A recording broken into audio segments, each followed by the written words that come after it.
Today's sermon title is Salvation Coming by Faith, not by Law. At first we want to read a Bible verse, but I want to ask Pastor James to read for us. Because you have a clear voice and pronunciation. The text is Galatians chapter 5, verse 1 to 12. Galatians chapter 5, verse 1 to 12. Stand fast, therefore, in the liberty by which Christ has made us free, and do not be entangled again with a yoke of bondage. Indeed, I, Paul, say to you that if you become circumcised, Christ will profit you nothing. And I testify again to every man who becomes circumcised that he is a debtor to keep the whole law. You have become estranged from Christ, you who attempt to be justified by law. You have fallen from grace. For we, through the Spirit, eagerly wait for the hope of righteousness by faith. For in Christ Jesus neither circumcision nor uncircumcision avails anything, but faith working through love. You ran well.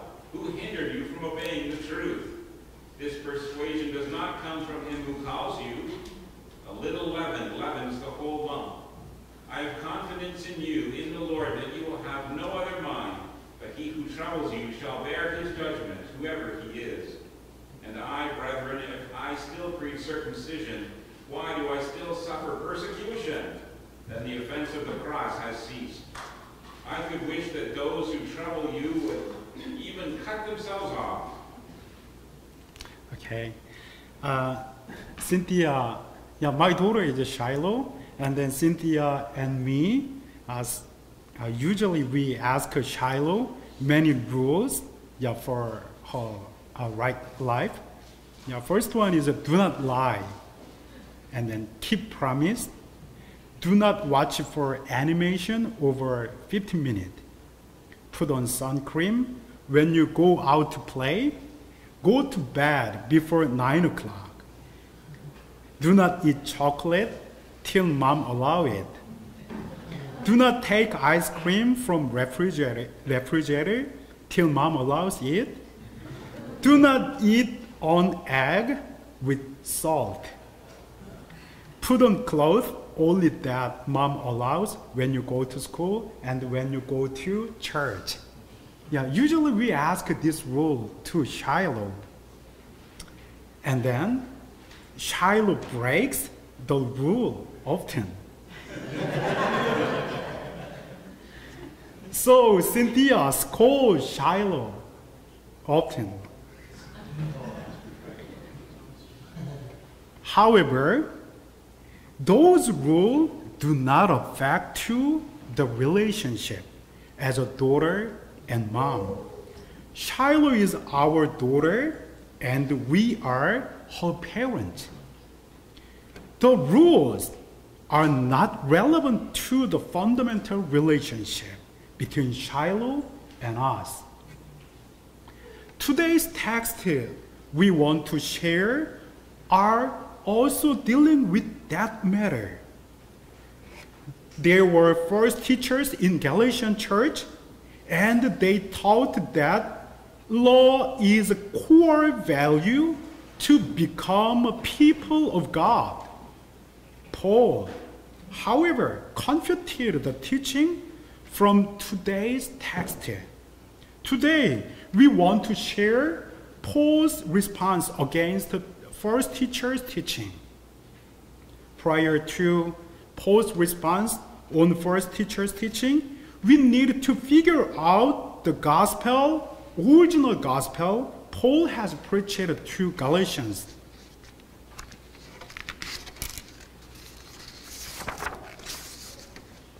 What was gospel Paul has preached to Galatians ahead of first teacher's teaching?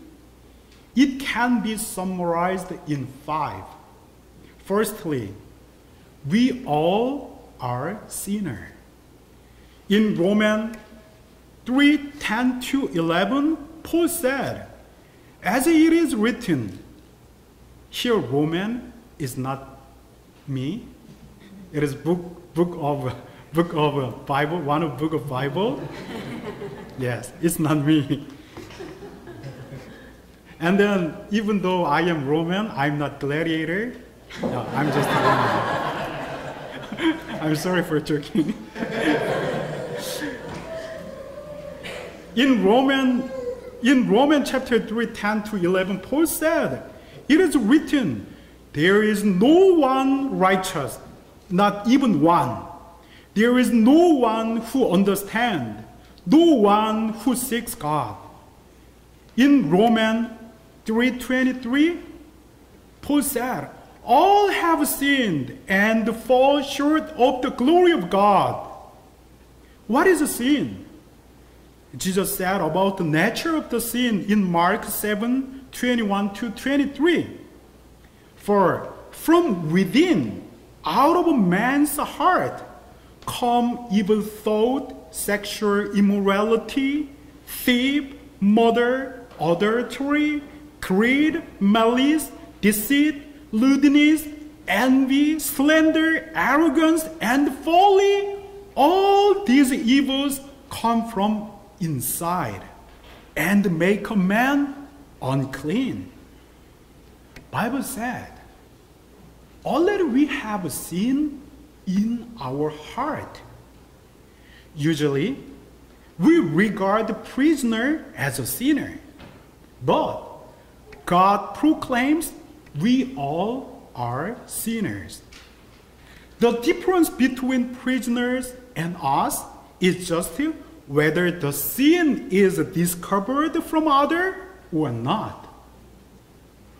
In other words, it is whether we committed the sin publicly or secretly. Jesus said, we all are sinners. What is gospel? Secondly, we cannot escape from the sin. We cannot escape from the sin. Paul said in Romans 7:24, "What a wretched man I am! Who will rescue me from this body of death?" Paul is mourning about his terrible situation. He could not escape from the sin. We are same. We cannot escape from our sin by our will. We all are captured by sin and imprisoned within the sin. Thirdly, the sin requires paying a cost of sin. It's really important. In Romans chapter 1, chapter 6, verse 23, and in Revelation 21:8, the cost was described like this. First one, it is death. Physical death came from sin. Second, it is a separation from God. It is more fundamental death. Our life seems splendid, but it is like a flower being cut from root. Our life will fade out because we are cut from God, the root of life. Thirdly, what is the cost of sin? In the last day, we will stand before judgment of God. The fire, the feet of fire. We're going to stand before His judgment. Sin requires the cost. Fourthly, Gospel says that God put our sin on Jesus Christ, and Jesus died on the cross to pay the cost of our sin. Isaiah 53:6 says, "We all like a sheep have gone astray. Each of us has turned to his own way, and the Lord has laid on him the iniquity of us all. Verse 5 says as well, he was pierced for our transgression. He was crushed for our iniquities. The punishment that brought us peace was upon him, and by his wound we are healed. Fifthly, Gospel says that if we believe in Jesus Christ and his ministry done for us, we became a people of God. Romans 10:10 says, for it is with your heart that you believe and are justified, and it is with your mouth that you confess and are saved. Gospel says that we became a people of God by faith to Jesus and his redemptive ministry on the cross. Until now, we talked about gospel Paul has preached, and then now we are believing. We are sinners. We cannot escape from our sin. Sin requires paying the cost. Jesus Christ died for our sin. So, if we believe him and his redemptive ministry, we are saved by the grace of God. Now, we want to know first teacher's teaching. What was the first teacher's teaching? They taught for Galatian churches members. They said, faith is not enough to be a people of God. They insisted Galatians should keep law. It was circumcision at first. Circumcision is the religious ritual of Israel. All men of Israel should remove their foreskin of penis from the time, at 8 days from the time when they birth. The circumcision was not end of the law.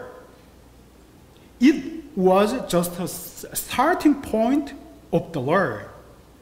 There were many other laws Israel should keep. Of course, it was 10 commandments of Old Testament, but also Sabbath and tithe. They must offer sacrifices according to every appointed feast. Also, there were another religious law, social laws, moral laws, and economic laws they should keep. Furthermore, Jews added man-made process, man-made laws to keep those laws and require the people to keep the additions as well. They believed that by keeping law, they could be righteous. They could satisfy God's requirement so that humans in the end become a people of God. It was their teaching. First teachers taught Galatians such teachings, and the Galatians has accepted the teaching. When Paul found that Galatians has accepted first teacher's teaching, he felt to correct and defend them from first teacher's teaching. How did Paul respond against the first teachers? There are 3 things.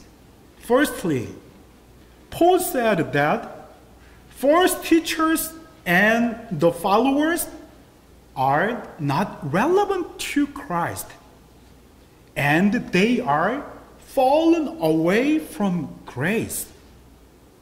Let me read Galatians 5:2-4. Mark my word, I, Paul, tell you that if you let yourself be circumcised, Christ will be of no value to you at all. Again, I declare to every man who let himself be circumcised that he is obligated to obey the whole law. You who are trying to be justified by law have been alienated from Christ. You have fallen away from grace. Yes, surely law is right, and the law has righteousness of God. However, problem was that human has no ability to keep the law. We have no ability to satisfy whole requirement of law. Thus, Jesus Christ died for our law breaking, namely our sin. So, if we believe in Jesus Christ, we became a people of God. It was grace coming from Jesus' ministry. However, if someone thinks that they can keep law so that they become righteous by their strength, they do not need Jesus Christ because they can be just by their will, by their strength. Paul is describing them as a people who are alienated from Christ and who are fallen away from grace. They are not relevant to Christ's ministry. They are not relevant to God's grace.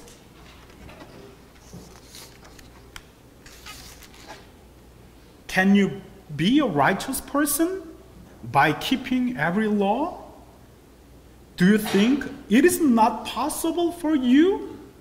Look at Jesus, died on the cross for your law breaking. He is only one way for salvation. Secondly, Paul said, Jesus gave us freedom to set us free from the fear of judgment coming from the law breaking. Let me read verse 1. It is for freedom that Christ has set us free. Stand firm.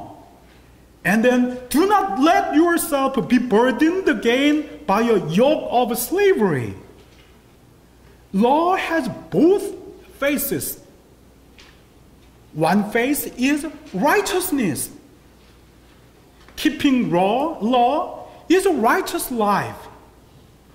Another face of law is judgment. Law breaking was designated to the judgment. We try because law is righteous, we try to keep law, moral law, social law, economic law, religious law. But we have no ability to keep everything. So, whenever we fail to keep law, we feel fear because law has another face, judgment. Humans want to overcome the fear by keeping law again, but they again feel more deeper hopelessness as much as they try to be righteous by keeping the law. They will realize that they have no ability to satisfy the requirement of the law. Therefore, the fear kept human. The fear happened repeatedly, and the human captured by law like a slave of the law. Gospel say to us that Jesus already have been judged for our law breaking, so that there are no judgment we should encounter in our future. Jesus set us free from the fear of the judgment coming from the law breaking. We could break law, but if we come to Jesus and confess our sin, God forgive our sin. It's a promise of Bible. Because Jesus died for our sin, we are free from the fear of judgment. Finally, Paul warned the first teachers. Let me read verse 7 to 12. You were running a good race. Who cut in on you and kept you from obeying the truth? That kind of a persuasion does not come from the one who calls you. A little yeast works through the whole batch of dough. I am confident in the Lord that you will take no other view. The one who is throwing you into confusion will pay the penalty, whoever he may be. Brother, if I am still preaching circumcision and law, why am I still being persecuted? In that case, the offense of the cross has been abolished. As for those agitators, I wish they would go the whole way and emasculate themselves. You don't need more explanation about that verse. In this text, Paul said that Galatians ran a good race according to the gospel Paul preached. Now, however, they accepted first gospel from first teacher. Usually our nature want to do something to express our righteousness. And then we fought each other because of our expression of our righteousness. Paul expressed the first teaching a little yeast. In the beginning, the teaching was a small, but it gradually spread to Galatian churches. Actually, first teachers were not appeared on within this book of Galatians. First teachers appeared in many books of New Testament: Corinthians, Timothy, Titus, Philippians. There, Paul said that they worked for the sake of this honest gain. They tried to be rich by their ministry, so they make law. Scholar Philip H. Towner said that first teachers regarded their teaching as their brand, like merchandises for their prosperity. Many people still change the truth of gospel for the sake of their own benefit. They add another one upon the gospel. However, Paul clearly said that salvation is coming by faith in Jesus Christ. Now, I want to close this preaching, summarizing sermon. First one, law is not a core value for our salvation. Salvation comes from faith to Jesus. Because only Jesus died for our sin, law breaking. If we confess our sin to Jesus Christ and believe in Him and His redemptive ministry, we are saved and became a people of God. I want to go back to beginning of this sermon. We require many laws to Shiloh. But Shiloh always breaks the law. Nonetheless, Shiloh is my daughter. even when she eat a chocolate without Cynthia's permission, and even when she failed in our expectation toward her life, she will be my daughter. In our relationship, only faith is working, and the faith are working in love. Like Paul said, it is the same to our relationship between God and us. Law is not a core value. Law, I think,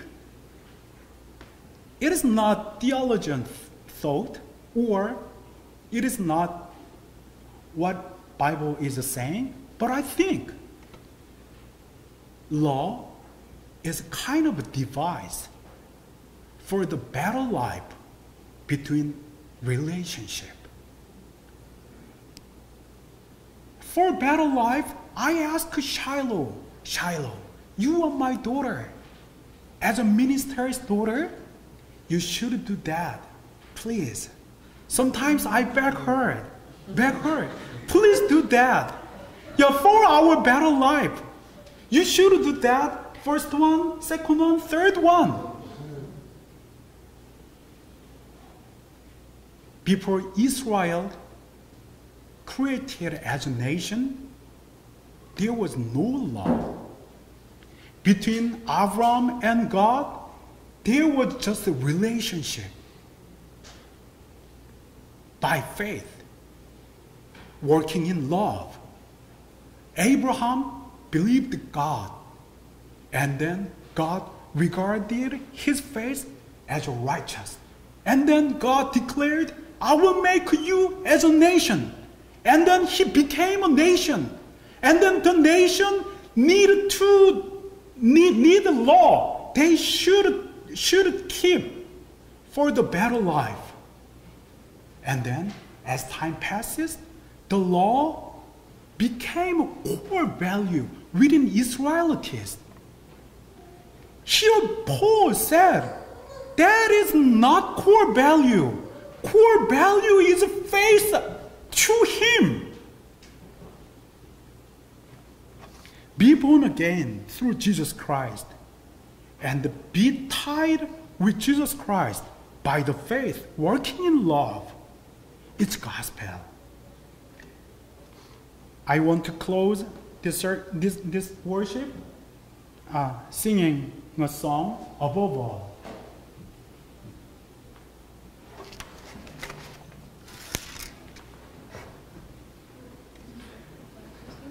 Okay, let's stand. Sorry.